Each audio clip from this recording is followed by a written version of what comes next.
I don't want to stop with forgiveness of sins, Lord. और प्रभु केवल पापों की क्षमा पाकर मैं रुकना नहीं चाहता। Deliver me from all evil.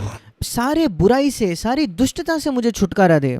Anything that's evil, कोई भी चीज जो दुष्ट हो, बुरी हो, anything that's unchrist-like in my life, मेरे जीवन में ऐसा कुछ भी जो मसीह जैसा नहीं है, deliver me from it. उससे तू मुझे छुटकारा दे। And don't let me ever be tempted beyond my ability. और मेरी क्षमता से ज्यादा कभी भी मुझे परखा न जाने दे।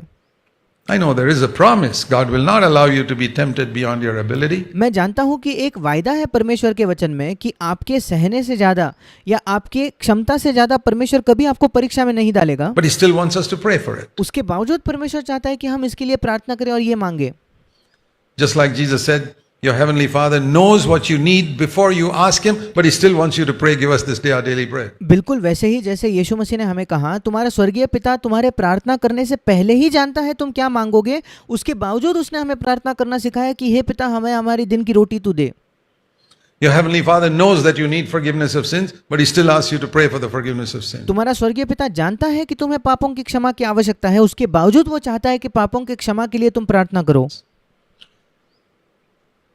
So your heavenly Father has promised not to allow you to be tempted beyond your ability, but He still says, pray, Lord, don't let me be tempted beyond my ability. और इसलिए तुम्हारे स्वर्गीय पिता ने यह वायदा दिया है कि तुम्हारे क्षमता से ज्यादा वो कभी तुम्हें परखे नहीं जाने देगा। उसके बावजूद वो चाहता है कि तुम उससे ये मांगो कि प्रभु मेरे क्षमता से ज्यादा कभी मुझे परीक्षा में न पड़ने दे। So it's a prayer the Lord was teaching them in this new covenant. You're और ये एक प्रार्थना है कि प्रभु उनको नई वाचा में सिखा रहा था, not to pray like the old covenant. तुम्हें पुरानी वाचा जैसे प्रार्थना नहीं करनी है। In the old covenant they were praying, bless me Lord, and पुरानी वाचा में वे प्रार्थना कर रहे थे, प्रभु मुझे आशीष दे trounce my enemies. और मेरे सारे शत्रुओं को तू हरा दे। It's very interesting to read in the Psalms where the psalmist says, Lord, that enemy take his child and smash his head against the rocks. और भजन संहिता में बहुत ही दिलचस्प है कि एक जगह ऐसा लिखा है कि प्रभु मेरे जो शत्रु है ना, उन शत्रुओं के बच्चों को पकड़कर चट्टान पर पटक दे। Boy,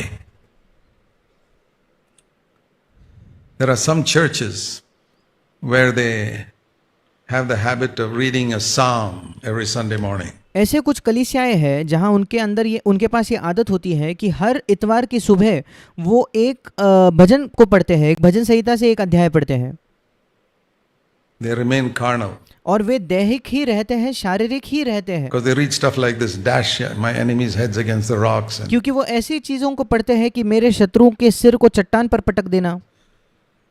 I wish they had read one of the epistles every morning. मैं सोचता हूँ काश उन्होंने हर संडे सुबह एक जो चिट्ठियां हैं, पत्रियां हैं, उनमें से एक अध्याय पढ़ा होता। Ephesians chapter 1 इफिसियों की पत्री पहला अध्याय, instead of these psalms. इसके बजाय कि वो ये सारे भजन को पढ़े। It's amazing how many Christians live in the old covenant. ये बहुत अद्भुत है कि कितने मसीही आज भी पुरानी वाचा में जीते हैं। So the Lord is saying their preoccupation was with get rid of my enemies, they are troubling me in so many ways. And और प्रभु कहता है कि पुराने नियम में लोगों का मुख्य चिंता ये थी कि प्रभु मेरे शत्रुओं से मुझे छुटकारा दे, क्योंकि वो मुझे तकलीफ देते हैं और मेरे खिलाफ ये सारी चीजों को करते हैं। Lord, there's no rain, please give me rain on my crops and help me to prosper. And प्रभु बारिश नहीं है, इसलिए मेरे जो मैंने खेत में जो लगाया है उस पर तू वर्षा होने दे ताकि मुझे समृद्धि मिले, संपत्ति मिले, etc. It was all centered around what are you going to do for me? और ये सारी चीजें इसमें केंद्रित थी कि प्रभु तो मेरे लिए क्या कर सकता है। And as long as a Christian is occupied with all that, he doesn't even realize that he's in the old covenant. And और जब तक कि एक मसीही ये एहसास भी नहीं कर पाता कि अभी वो सारा उसका ध्यान इन्हीं बातों में लगा है, वो ये भी नहीं जानता कि वो पुराने नियम में one है। of the great works the devil has done in our day एक बड़ा काम जो शैतान ने हमारे दिनों में किया है is to change the gospel which was preached by the apostles back to this old covenant of और उसने उस सुसमाचार को जो प्रेरित प्रचार किया करते थे उसको बदलकर एक पुराने नियम के सुसमाचार में वो ले गया है। give me this and give me that, and मुझे दे, मुझे दे, मुझे ये दे प्रभु, मुझे वो दे प्रभु। it's being taught under the guise of faith. और विश्वास का इसे चोला पहनाकर ये प्रचार किया जा रहा है। Faith means claim it. विश्वास का मतलब है उस पर दावा करो। Ask for it and get it. Give उसे मांगो और उससे प्राप्त करो। me, give me, give me, give me. मुझे दो, मुझे दो, मुझे दो, मुझे दो। Go to God and ask Him to give you. परमेश्वर के पास जाकर उससे मांगो कि प्रभु मुझे दे। That's exactly what the prodigal son did वही तो उड़ाऊ पुत्र ने किया and messed up his life. और उसने अपने जीवन को पूर्ण तौर पर बिगाड़ दिया।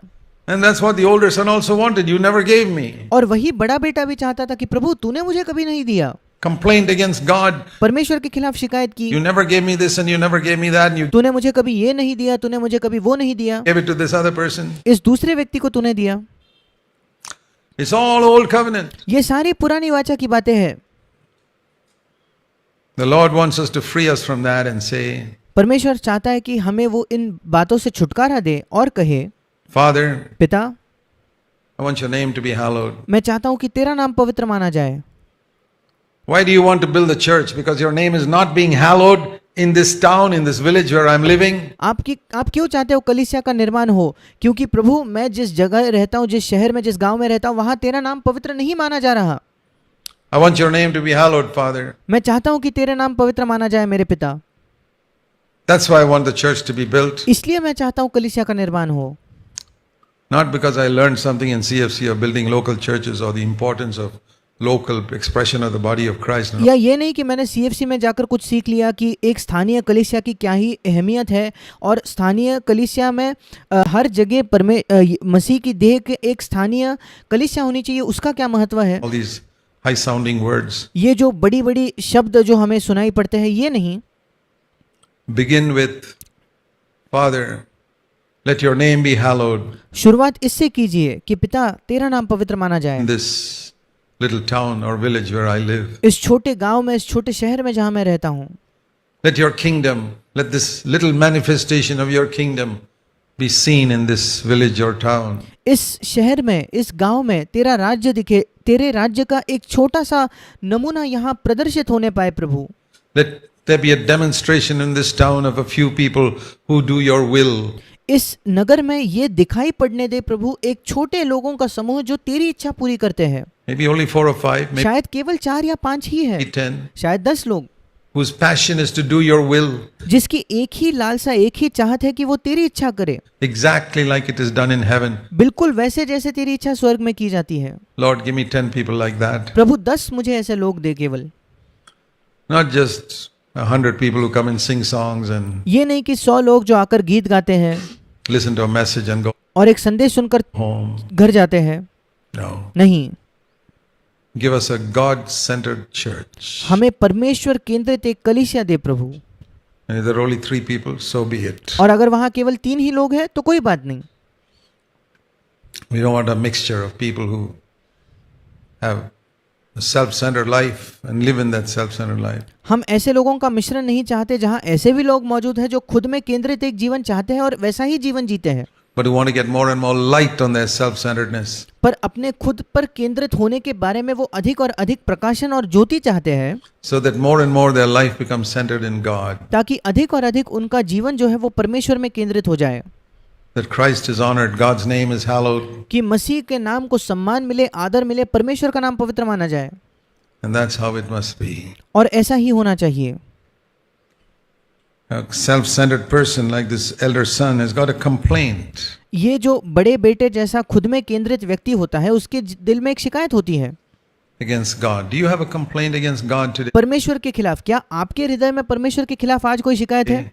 I want to ask you. मैं आपसे पूछना चाहता हूँ, So many years I have served you. इतने साल मैंने तेरी सेवा की है Anybody Prabhu. saying that today? क्या आज कोई ये कह रहा है? Verse 29. 29 वचन, लूका 15:29। So many years I served you, इतने वर्ष से तेरी सेवा कर रहा हूँ, yet you never gave me उसके बावजूद तूने मुझे कभी नहीं दिया, this. ये नहीं दिया, Yet you never gave me that. तूने मुझे वो नहीं दिया। Who do you think you are? आप सोचते कौन हो? आप हो कौन? You think you did a great job by serving God for so many years? आपको लगता है परमेश्वर की सेवा कई वर्षों से करने के द्वारा आपने कोई बड़ा काम किया है? What conceit क्या ही घमंड है आपके अंदर to think that God owes you a big salary now. कि आपको लगता है अब तो परमेश्वर को मुझे बहुत बड़ी तनख्वाह देनी पड़ेगी, वो इसका मानो मेरा कर्जदार बन गया है। because you served him for so many years. क्योंकि इतने वर्षों से आपने उसकी सेवा की है। As if he needed you. There are millions of angels who would serve him 100 times better than you for no salary at all. मानो परमेश्वर को आपकी आवश्यकता, आपकी जरूरत थी। परमेश्वर के पास लाखों स्वर्गदूत है जो आपसे 100 गुना ज्यादा अधिक और अच्छे से उसकी सेवा कर सकते थे बिना किसी तनख्वाह के चाहत के। Do you know that to serve God is a privilege and an honor? क्या आप जानते हो परमेश्वर की सेवा करना ये एक सौभाग्य और एक आदर की बात है। It's a tremendous privilege to be able to do something for God. एक अद्भुत सौभाग्य की बात है कि हम परमेश्वर के लिए कुछ कर पाते हैं। But to have this complaint, I served you. पर ये शिकायत हमारे हृदय में रखना कि मैंने तेरी सेवा की। Lord, we cast out demons, we did miracles. It's all the same spirit. प्रभु हमने दुष्टात्माओं को निकाला, हमने दुष्टात्माओं को भगाया, ये सारी एक ही आत्मा है। Now I deserve heaven and the अब मैं स्वर्ग के लायक हो गया हूँ, स्वर्ग के योग्य हो गया हूँ। Lord says, I never knew you. और परमेश्वर कहता है मैंने तुम्हें कभी नहीं जाना। Why does he say that to people who did so many things? Because वो उन लोगों से ये क्यों कहता है जिन्होंने उसके लिए ये इतनी सारी बातें की थी? he says this, in the center of your life there's still sin. क्योंकि वो कहता है तुम्हारे जीवन के केंद्र स्थान में अब भी पाप है। You're centered in yourself. तुम अपने आप में ही केंद्रित हो।